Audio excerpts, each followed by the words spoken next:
So இந்த segment நான் first இன்ட்ருக்கு close பண்ணிடுறேன், அதுக்கப்புறம் ஃபைனலுக்கு நம்ம ஸ்டார்ட் பண்ணலாம். கொஞ்சம் இன்டர் ஸ்டூடெண்ட்ஸ் கவனமாக கவனிச்சுக்கோங்க.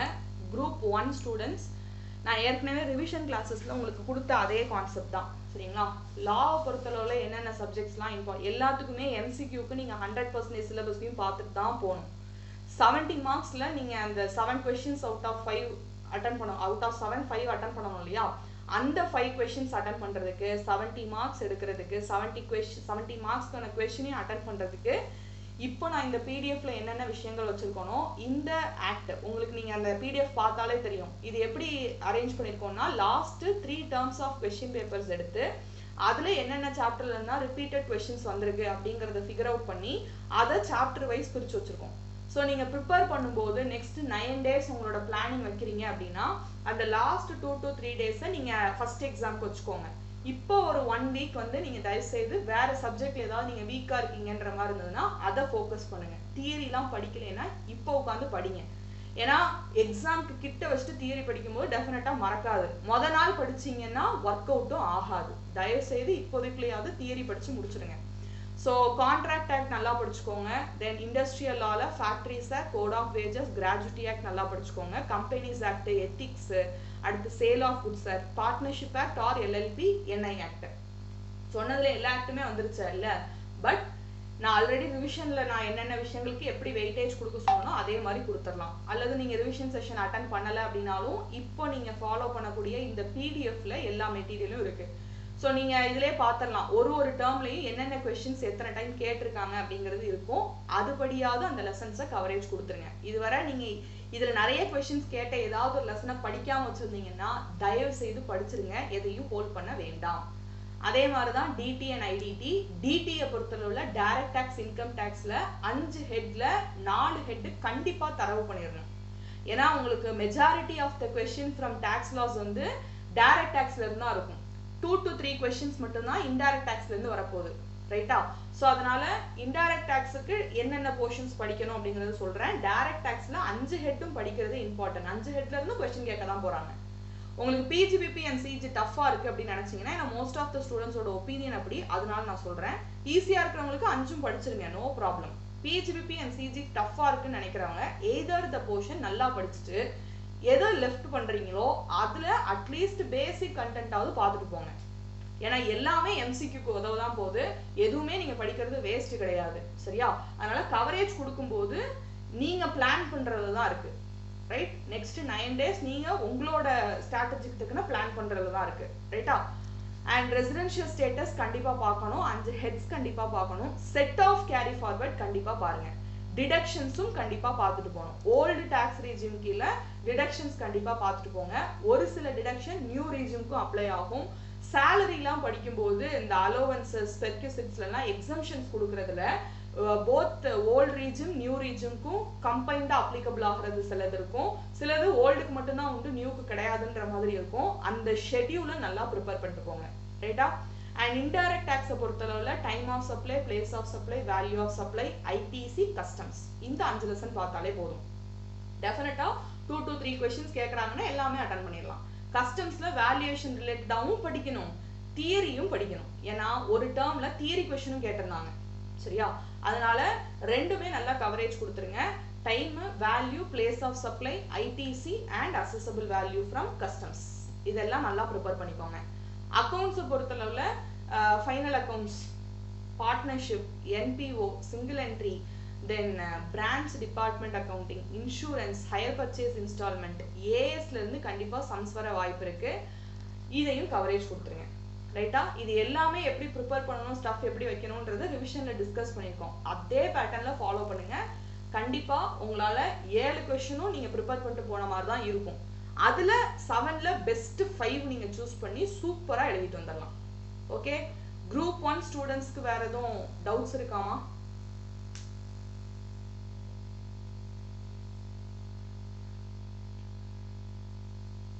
குரூப் 1 இல்லக்கா. ஓகே, அடுத்து குரூப் 2 காஸ்டிங் பேப்பர் விட்டேன்ல, காஸ்டிங் பேப்பரை பொறுத்தளவில் மார்ஜினல், ஸ்டாண்டர்ட், பட்ஜெட், இது 3த்தையும் முதல்ல கவரேஜ் கொடுத்துருங்க. அதுக்கு அடுத்தது நீங்க cost sheet, then cost reconciliation statement, material cost, லேபர்லாம் கண்டிப்பாக பார்த்துட்டு போங்க, ஓவர் ஹெட்ஸ் பார்த்துட்டு போங்க. தென் ப்ராசஸ் ஆப்ரேட்டிங், இன்னொன்று என்னது, process operating and contract costing. Contract costing, process costing, operating காஸ்டிங்ல இருந்து கண்டிப்பா கொஸ்டின் இருக்கும். எப்படி ஸ்டாண்டர்ட் மார்ஜினல் பட்ஜெட் படிக்கிறீங்களோ அதே மாதிரி அந்த மூணும் பார்த்துட்டு போயிருங்க. அடிஷன் டு தட் தியரி ரொம்ப ரொம்ப ரொம்ப இம்பார்ட்டன்ட். சரியா? காஸ்டிங்ல தியரி படிக்காம போக கூடாது. கண்டிப்பா ஒரு கொஸ்டின் தியரி வரும். தியரி கொஸ்டின் கண்டிப்பா ஃபாலோ பண்ணுங்க. ரைட்? அடுத்தது குரூப் 2 ஸ்டூடெண்ட்ஸ். நம்ம நிறைய டிஸ்கஸ் பண்ணிட்டோமா? குரூப் 2ல நிறைய ரிவிஷன் போட்டாச்சு, நிறைய டிஸ்கஸ் பண்ணியாச்சு. ஸ்டில் குரூப் 2ல ஆப்ரேஷன் அண்ட் ஸ்ட்ராட்டஜிக் மேனேஜ்மெண்ட்டை பொறுத்தளவுல எஸ்எம்ல தியரி இம்பார்ட்டன்ட், படிக்காம போயிடாதீங்க. ஆப்ரேஷன் மேனேஜ்மெண்ட்ல உள்ள இம்பார்ட்டன்ட் தியரிஸும் நான் உங்களுக்கு சொல்லியிருக்கேன், அந்த இம்பார்ட்டன்ட் தியரிஸும் படிச்சிருங்க. Then trend analysis, then job allocation assignment இருக்கு இல்லையா, அது சிமுலேஷன், சிபிஎம் பெர்ட்டு, இதெல்லாம் நல்லா பார்த்துட்டு போங்க. அண்ட் மாடியூல் 7 பொறுத்தளவுல இந்த ரீப்ளேஸ்மெண்ட் கான்செப்ட்ல இருந்து கேட்குறாங்கன்னு சொன்னோம் இல்லையா, அல்லது ஃபெயிலியர்ஸ் பிரேக் டவுன் மேனேஜ்மெண்ட்ல இருந்து கேட்பாங்க, அதுவும் நல்லா பார்த்துட்டு போங்க. எஸ்எம் தியரி தயவு செய்து படிக்காம போயிடாதீங்க. லிஸ்ட் ஆஃப் இம்பார்ட்டன்ட் கொஸ்டின்ஸ் என்னென்னன்றது ஆல்ரெடி சொல்லியிருக்கேன் இல்லையா, அதையாவது ஃபாலோ பண்ணிட்டு போயிருங்க. Right? And corporate accounts and audit ரொம்ப ஈஸியான பேப்பர் தான், ஆனால் கொஸ்டின் வைஸ் பார்க்கும்போது டஃப் ஆக்குறதுக்கு வாய்ப்புகள் அதிகம். ஸோ இந்த பேப்பரை கொஞ்சம் கேர்ஃபுல்லாக எடுத்து மூவ் பண்ணுங்க. இதில் நீங்கள் ஆடிட் கவரேஜ் கொடுத்தீங்கனாலே முக்கால்வாசி பேப்பர் முடிஞ்சது. ஆடிட் ப்ளஸ் எம்சிக்யூஸ் போட்டிங்கனாலே 90% நீங்கள் முடிச்ச மாதிரி தான். கார்ப்பரேட் அக்கௌண்ட்ஸில் என்னென்ன சாப்டர்லாம் நம்ம பார்த்தா நல்ல மார்க் ஸ்கோர் பண்ணலான்றதை ஆல்ரெடி டிஸ்கஸ் பண்ணியிருக்கோம் இல்லையா, அதை நல்லா ஃபாலோ பண்ணிக்கோங்க. ஃபர்ஸ்ட் லெசனில் ஜேர்னல் என்ட்ரிஸ், அண்டர் ரைட்டிங் இதெல்லாம் நல்லா பார்த்துக்கோங்க. ஃபினான்ஷியல் ஸ்டேட்மெண்ட் பார்த்துக்கோங்க. பர்டிகுலர்லி கேஷ் ஃப்ளோ ஸ்டேட்மெண்ட் ரொம்ப ரொம்ப ரொம்ப இம்பார்ட்டன்ட். கண்டிப்பாக கேஷ் ஃப்ளோ ஸ்டேட்மெண்ட்லேருந்து ஒரு கொஸ்டின் வரும், அவ்வளோ டஃப்பாகவும் இருக்காது, ஈஸியாக சால்வ் பண்ணுற மாதிரி தான் இருக்கும். எஃப்எம்மோட கேஷ் ஃப்ளோ ஸ்டேட்மெண்ட்டே பார்த்துட்டோம். சிஏ எல்லாம் ரொம்ப ஈஸி தான். சரிங்களா? ஸோ ப்ரீவியஸ் இயர் கொஸ்டின்ஸ் பார்த்தாலே உங்களுக்கு ஒரு ஐடியா கிடச்சிரும்.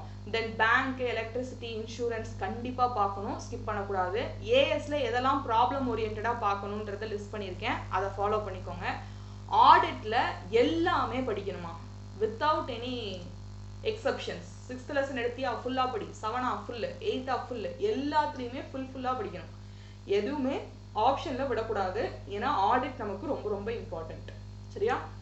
அடுத்தது ஃபினான்ஷியல் மேனேஜ்மெண்ட், அந்த கம்பேரிட்டிவ் ஸ்டேட்மெண்ட் அல்லது காமன் இன்கம் சைஸ் ஸ்டேட்மெண்ட்லேருந்து ஒன்று வந்துடும், ஃபண்ட் ஃப்ளோ ஸ்டேட்மெண்ட்லேருந்து ஒன்று வந்துடும், ரேஷியோஸ் கண்டிப்பாக பார்க்கணும், கேபிட்டல் பட்ஜெட்டிங்கில் ஒரு சம் வந்துடும், ஒர்க்கிங் கேபிட்டல் வந்துடும், காஸ்ட் ஆஃப் கேபிட்டலில் வேக் நம்ம பார்த்தாச்சு, கேபிட்டல் ஸ்ட்ரக்சர் பார்த்தாச்சு, டிவிடெண்ட் பாலிசி பார்த்தாச்சு. எஃப்எம்லாம் அகெயின் குரூப் 2க்கு உங்களுக்கு வந்து 7 கொஸ்டினும் தெரிகிற மாதிரி தான் கிளாஸஸும் போயிருக்கு, ரிவிஷனும் கண்டக்ட் பண்ணியிருக்கோம். கரெக்டாக? நீ எதுல ஸ்ட்ராங்கா இருக்கியோ அந்த 5 கொஸ்டின்ஸ், கொஸ்டின் பேப்பரை பார்க்கும்போது இது ரொம்ப ஈஸியா இருக்குன்னு உனக்கு எந்த 5 தோணுதோ அதை பிரசன்ஸ் ஆஃப் மைண்டோட போடு. ஏன்னா நீ நிறைய ப்ராக்டிஸ் பண்ணியிருக்க, மெக்கானிக்கலா அப்ளை பண்ணிடாத, கொஞ்சம் தெளிவா லைன்ஸ் எல்லாம் ரீட் பண்ணி எல்லாம் கரெக்டா தான் அப்ளை பண்றோமான்றத ஒன்ஸ் ஃபார் ட்வைஸ் நீங்க என்ன செஞ்சிருங்க, செக் பண்ணிட்டு போடுங்க. ரைட்? ரொம்ப ரொம்ப இம்பார்ட்டன்ட் மாதிரி. ஸோ பிஸ்னஸ் அனலிட்டிக்ஸ்லையும் தியரி படிக்காமல் போகக்கூடாது, கண்டிப்பாக பிஸ்னஸ் அனலிட்டிக்ஸ் தியரி ரொம்ப ரொம்ப இம்பார்ட்டன்ட். சரியா? தென் மேனேஜ்மெண்ட் அக்கௌண்டிங்லேயும் ஏபிசி அனாலிசிஸ் இம்பார்ட்டன்ட். உங்களுக்கும் எப்படி குரூப் 1 காஸ்டிங்கோ அதே மாதிரி தான். Marginal standard budget very important. அடுத்தது responsibility account, DuPont analysis, decision tree and இவிஏலேருந்து கண்டிப்பாக கொஸ்டின் வரும். ஆல்ரெடி நம்ம இதெல்லாம் டிஸ்கஸ் பண்ணியிருக்கோம், அதை ப்ராப்பராக ஃபாலோ பண்ணிடுங்க. ஓகே? மற்றபடி குரூப் 2 ஸ்டூடெண்ட்ஸ்க்கு எதுவும் டவுட் இருக்காமா?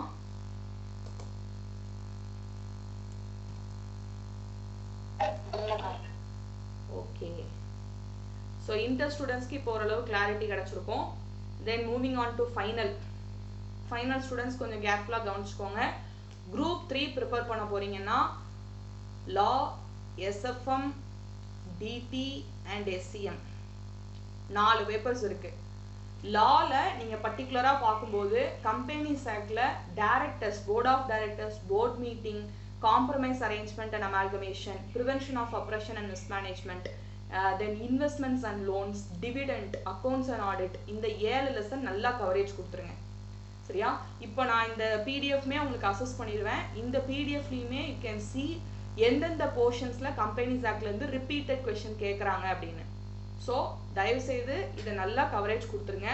நான் லிஸ்ட் பண்ண மாதிரி board of directors, board meetings, CAA and prevention of oppression and mismanagement, dividend, accounts and audit, investments and loans. கண்டிப்பா கேஸ் ஸ்டடீஸா தான் டெஸ்ட் பண்ணுவாங்க. ஸோ ரொம்ப தெளிவா ஆன்சர்ஸ் கொடுங்க. டைரக்டர்ஸ்லாம் நல்லா படிச்சுட்டு போங்க. அதர் லாஸை பொறுத்தளவுல IBC கண்டிப்பா ஸ்கிப் பண்ணிடாதீங்க. சரியா? IBC அண்ட் கார்பரேட் கவர்னன்ஸ்ல இருந்தா டைரக்ட் கொஸ்டின் தான் வரும். Right? So IBC case study வர்றதுக்கு வாய்ப்பு இருக்கு, அல்லது டைரக்ட் கொஸ்டினாகவும் வரலாம். CGலாம் டைரக்ட் கொஸ்டின் கண்டிப்பா ஒன்று கேட்பாங்க. அது போக FEMA, காம்படிஷன் ஆக்ட், தென் SEBI, இந்த லாஸ் நீங்க கவரேஜ் கொடுத்துட்டீங்க அப்படின்னாலே, சைபர் லாஸ், இது எல்லாமே கவரேஜ் கொடுத்துட்டீங்கனாலே ஆட்டோமேட்டிக்கா உங்களுக்கு 7 கொஸ்டினுமே தெரியும். அதுல உங்களுக்கு எது பெஸ்ட் 5 தெரியுமோ அதை நீங்க எழுதுனா போதும். ஆல்ரெடி எல்லாத்துக்குமே நான் இண்டிவிஜுவலா கான்செப்ட் புக்ஸ் கொடுத்துட்டேன். ரைட்டா? எல்லா லெசனுக்கும் அந்த கான்செப்ட் புக்ல இருக்கிற நோட்ஸை நீங்க ஃபாலோ பண்ணி எழுதினாலே போதும். கேஸ் ஸ்டடி ப்ராக்டிஸ்க்கு MCQ மெட்டீரியலோட கேஸ் ஸ்டடி ப்ராக்டிஸ்க்கான மெட்டீரியலும் அனுப்பியிருக்கேன். ஸோ அந்த 2 மெட்டீரியல், உங்க கான்செப்ட் புக்ஸ், MCQ ப்ராக்டிஸ், அது கூட கேஸ் ஸ்டடிஸ், இந்த 3 மெட்டீரியல் நீங்க கம்பைண்டா அந்த மெட்டீரியலை படிச்சுட்டு போனாலே போதும். ஸ்டடி மெட்டீரியல் ஃபாலோ பண்ணியிருந்தாலும் தப்பே கிடையாது, பெட்டர் அதுதான். ஆனா அப்டேட்டடான விஷயங்கள் அதுல இருக்கணும் இல்லையா? அதனால மெட்டீரியல் ஃபாலோ பண்ணிக்கோங்க. ஆல்சோ நீங்க CGலாம் படிக்கும்போது டைரக்ட் கொஸ்டின்ஸ், முக்கியமா லால டைரக்ட் கொஸ்டின்ஸ் என்னெல்லாம் இருக்கோ அதெல்லாம் முதல்ல கம்ப்ளீட் பண்ணிருங்க. சரியா? ஸோ 5 கொஸ்டின் அட்டன் பண்றதுக்கு எதெல்லாம் ஃபாலோ பண்ணா கொஞ்சம் பெட்டரா இருக்கும் அப்படிங்கறத சொல்லியிருக்கேன். என்னைக்குமே நம்ம 7ல 5 தானே அட்டன் பண்ண போறோம், ஸோ 5 மட்டும் ப்ரிப்பேர் பண்ணா போதும்னு நினைச்சிட்டு போகாதீங்க. சரியா? 5 கொஸ்டின் தான் அட்டன் பண்ணணும் அப்படின்னா நீங்க 7ம் படிச்சுட்டு போகணும், அல்லது 6 கொஸ்டின் அட்டன் பண்றதுக்கு என்னெல்லாம் டாபிக் தேவையோ அதையாவது படிச்சுட்டு போகணும். ஒன்னாவது நீங்க ஆப்ஷன்ல விடுற மாதிரி வைக்கணும். நீங்க ஸ்ட்ரிக்டா 5னா 5 கொஸ்டினுக்கு என்னென்ன லெசன் படிக்கணுமோ அதுதான் படிச்சுட்டு போவேன்னா, ஒருவேளை மாத்தி கேட்டுட்டாங்கன்னா, பேட்டர்னை மாத்திட்டாங்கன்னா, அல்லது நீ படிச்சுட்டு போன அதே பேட்டர்ன்ல உள்ள 5 கொஸ்டின்ல ரொம்ப டஃபா கேட்டாங்கன்னா, ஸோ இன்டரா இருந்தாலும் சரி, ஃபைனல் ஸ்டூடெண்ட்ஸா இருந்தாலும் சரி, நீங்க ப்ரிப்பேர் பண்றது 7 கொஸ்டினுக்கும் ப்ரிப்பேர் பண்ணணும். அதுல பெஸ்ட் 5, அல்லது 6க்காவது ப்ரிப்பேர் பண்ணிட்டு அதுல பெஸ்ட் 5 போடுங்க. ஓகே? அதுக்கான பேட்டர்னா என்னென்ன ஃபாலோ பண்ணணும்னு வச்சிருக்கேன். இன்கம் டேக்ஸை பொறுத்தளவுல இன்டர்நேஷனல் டாக்ஸேஷன் ரொம்ப ரொம்ப இம்பார்ட்டன்ட். ரைட்டா? இதுல உங்களுக்கு தியரி கொஸ்டின்ஸாவும் வரும், பிளஸ் சம்ஸாவும் வரும். அந்த சம்மை பொறுத்தளவுல நீங்க டிரான்ஸ்ஃபர் பிரைசிங் கண்டிப்பா பார்த்துடணும், இன்ட்ரெஸ்ட் டிஸ்அலோவன்ஸ் ரிலேட்டடா விஷயங்களை கண்டிப்பா பார்த்துடணும். சரியா? அது போக ஃபாரின் டாக்ஸ் கிரெடிட் நீங்க கண்டிப்பா பார்க்கணும். செகண்டரி அட்ஜஸ்ட்மெண்ட், பிரைமரி அட்ஜஸ்ட்மெண்ட்லாம் நல்லா பார்த்துட்டு போகணும். சரியா? தியரி டாபிக்ஸ்க்கு நீங்க DTAA, அது போக அந்த ஃப்ரண்ட் போர்ஷன்லேயே நிறைய தியரி கண்டென்ட் இருக்கும். தியரிக்கு என்னெல்லாம் இம்பார்ட்டன்ட் கொஸ்டினும் நம்ம டிஸ்கஸ் பண்ணிட்டோம், அந்த டாபிக்கையும் நல்லா பார்த்துட்டு போயிருங்க. இன்டர்நேஷனல் டாக்ஸேஷன் டெஃபினட்டா உங்களோட DT பேப்பரை கிளியர் பண்ற லெவலுக்கு உங்களுக்கு ஒரு வெயிட்டேஜ் கொடுத்துரும். சரியா? இது போக PGPP அண்ட் CG, இது கம்பெனி லெவல்ல நீங்க PGPP அண்ட் CGயோட கவரேஜை கொடுத்துருங்க. ரைட்? அது போக தியரிக்கு அப்பீல், சர்ச், சர்வே, சீஷர். சம்மை பொறுத்தவரை பிசினஸ் ரீஸ்ட்ரக்சரிங்ல இருந்து ஒரு சம் வரும். அது அமால்கமேஷனா இருக்கலாம், டிமர்ஜரா இருக்கலாம், அல்லது கன்வர்ஷன்ல ஏதாவது ஒரு கான்செப்டா இருக்கலாம். சரியா? ஸோ இந்த பிசினஸ் ரீஸ்ட்ரக்சரிங் ரிலேட்டடா எக்ஸ்ட்ரா சம்ஸ் நான் இண்டிவிஜுவலா எல்லாருக்கும் கொடுத்துருக்கேன். அந்த இண்டிவிஜுவல் மெட்டீரியல் சம்ஸை நல்லா பார்த்துட்டு போங்க. அந்த மாடல்ல கேட்கறதுக்கு நிறைய வாய்ப்புகள் இருக்கு. சரியா?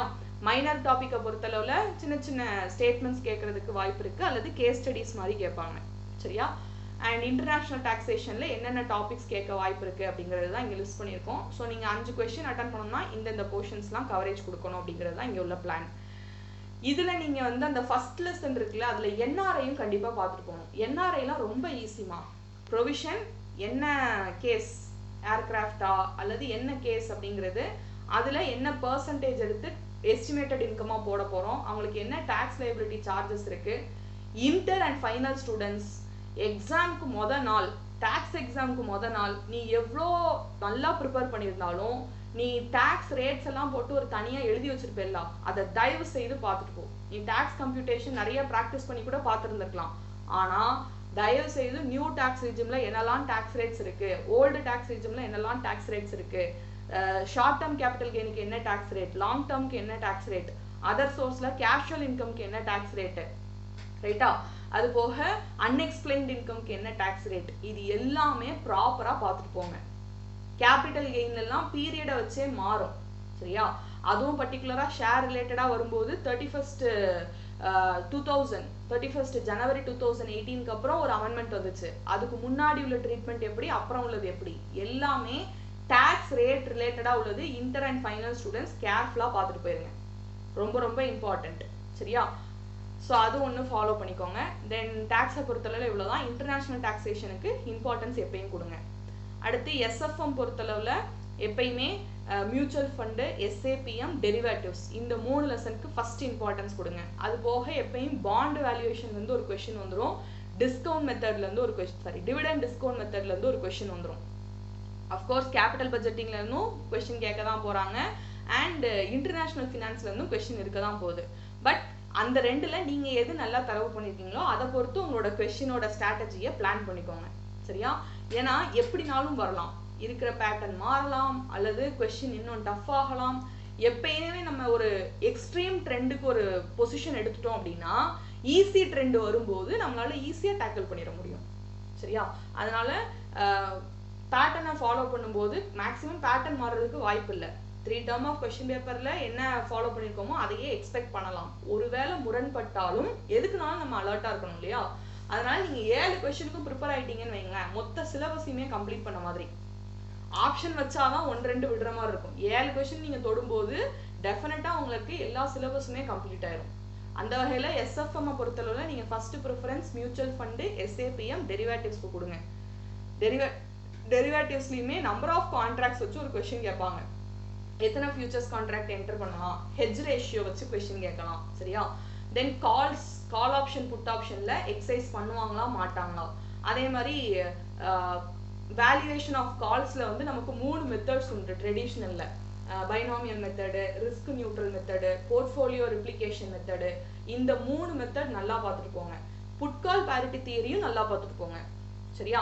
வேல்யூவேஷன்ல நீங்க கால்ஸ் வேல்யூவேஷன், புட் வேல்யூவேஷன் எல்லாமே பார்த்துட்டு போகணும். புட் வேல்யூவேஷனுக்கு புட் கால் பேரிட்டி தியரி நல்லா பார்த்துட்டு போங்க. Binomial model and risk neutral தான் ரிப்பீட்டடா கேட்டுட்டு இருக்காங்க. ஸோ அந்த பேட்டர்ன் கண்டிப்பா பார்த்துட்டு போங்க.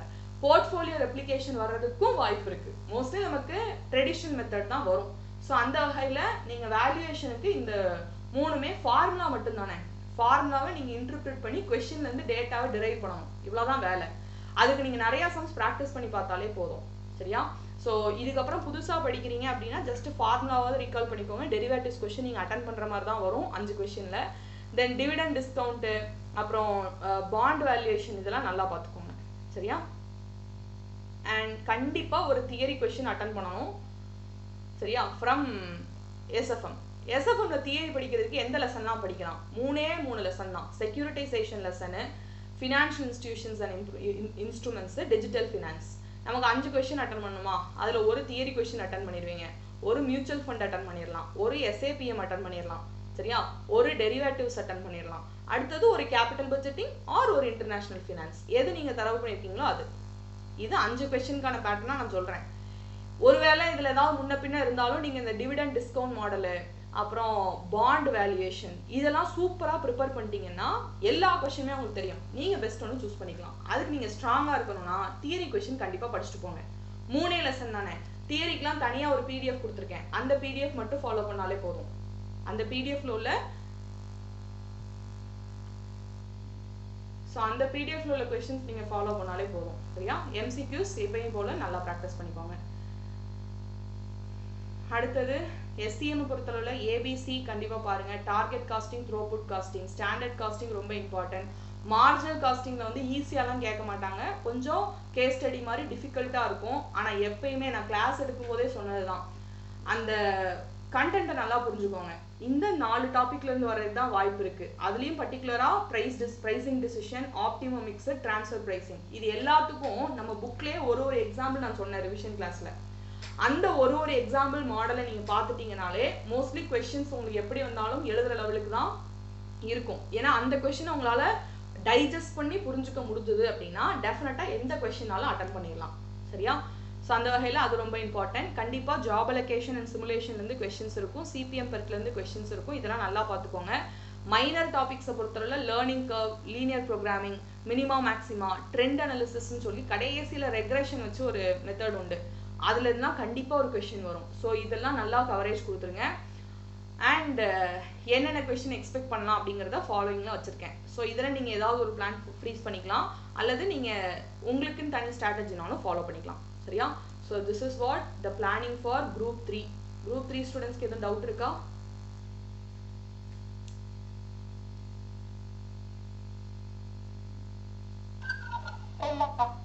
Okay, ton.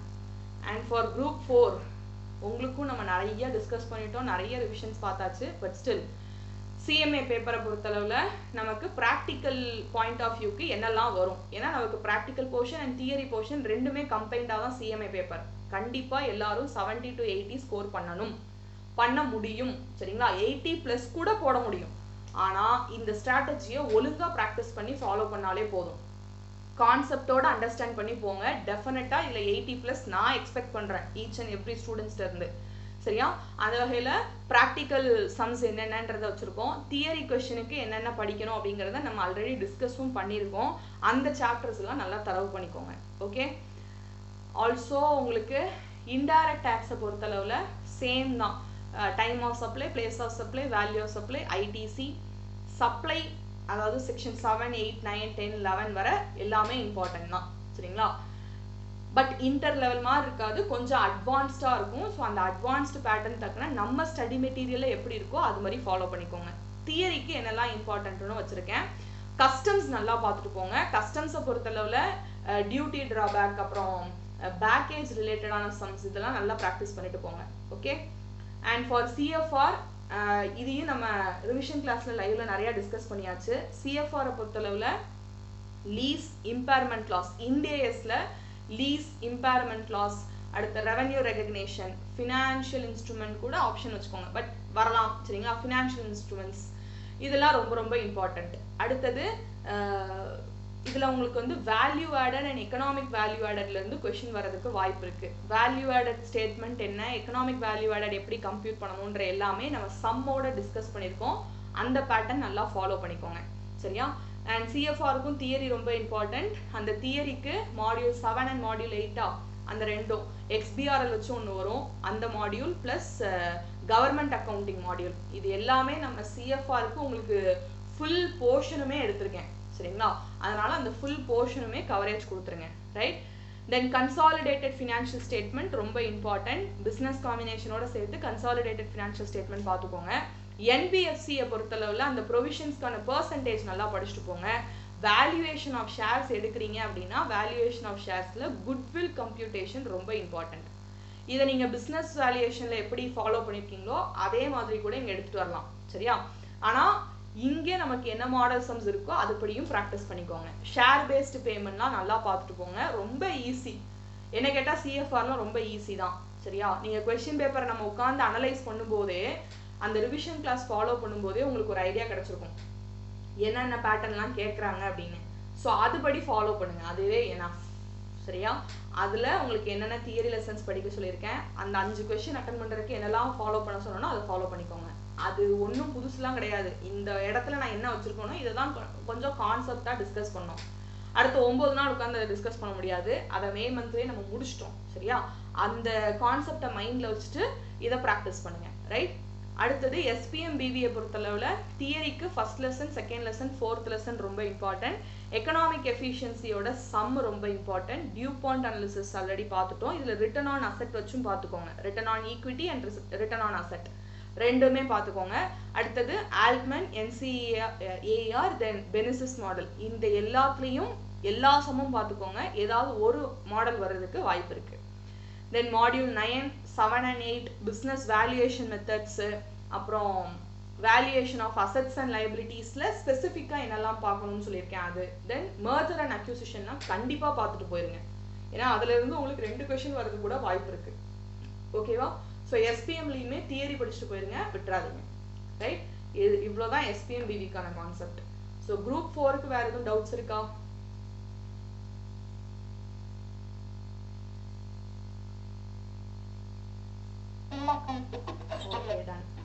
Okay, ton. Super.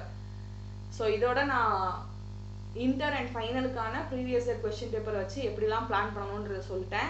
எக்ஸாமுக்கு அடுத்த 9 நாள் என்ன பண்ணணும், எக்ஸாம் அன்னைக்கு என்ன பண்ணணும், ஒரு எக்ஸாமை முடிச்சுட்டு நீங்கள் என்ன பண்ணணும் எல்லாமே சொல்லிட்டேன். சரியா? இதுக்கப்புறம் up to you. Next 9 days உங்களை நான் டிஸ்டர்பே பண்ண மாட்டேன். ஃப்ரீயாக உட்காந்து படிங்க, மைண்டை ரிலாக்ஸ்டாக வச்சுக்கோங்க, பயப்படாதீங்க, ஸ்பெசிஃபிக்காக ஸ்ட்ரெஸ் ஆகாதீங்க. சரியா? 6 months படிக்காததான் நம்ம இந்த 9 டேஸில் படிச்சிட போகிறோம். அதை 2 ஸ்டாண்ட்லேயும் எடுக்கலாம். சரியா? அசால்ட்டாக இருக்கிறதுக்கும் எடுக்கலாம், கொஞ்சம் ஃப்ரீயாக இருந்து படிக்கிறதுக்கும் எடுக்கலாம். நான் ஃப்ரீயாக இருந்து படிக்கிறதுக்காக மட்டும்தான் சொல்கிறேன். சரியா? ஸோ 6 months படித்ததை இந்த 9 days உட்காந்து ரிவைஸ் பண்ண போகிறீங்க. நீங்கள் படிக்கிறது தான் கண்டிப்பாக கொஷின் பேப்பரில் வரும். அதுக்கு நானும் ப்ரேயர் பண்ணிக்கிறேன், எங்கள் டீமும் ப்ரேயர் பண்ணிக்கோம். அண்ட் உங்களோட ப்ரேயர்ஸும் ஹெல்த் ரிலேட்டடாக, மெமரி பவர் ரிலேட்டடாக கண்டிப்பாக இருக்கட்டும். சரியா? எக்ஸாம் சூப்பராக பண்ணிட்டு வாங்க. நெக்ஸ்ட் பேட்ச்ல அடுத்த செட்டோட சூப்பராக மீட் பண்ணலாம். எக்ஸாம் ரிசல்ட் வரும்போது எல்லாருமே எனக்கு அந்த கங்க்ராச்சுலேஷன்ஸ் ஃபோட்டோ அனுப்பணும் அப்படின்னு சொல்லி நான் ப்ரேயர் பண்ணிக்கிறேன். ஓகே?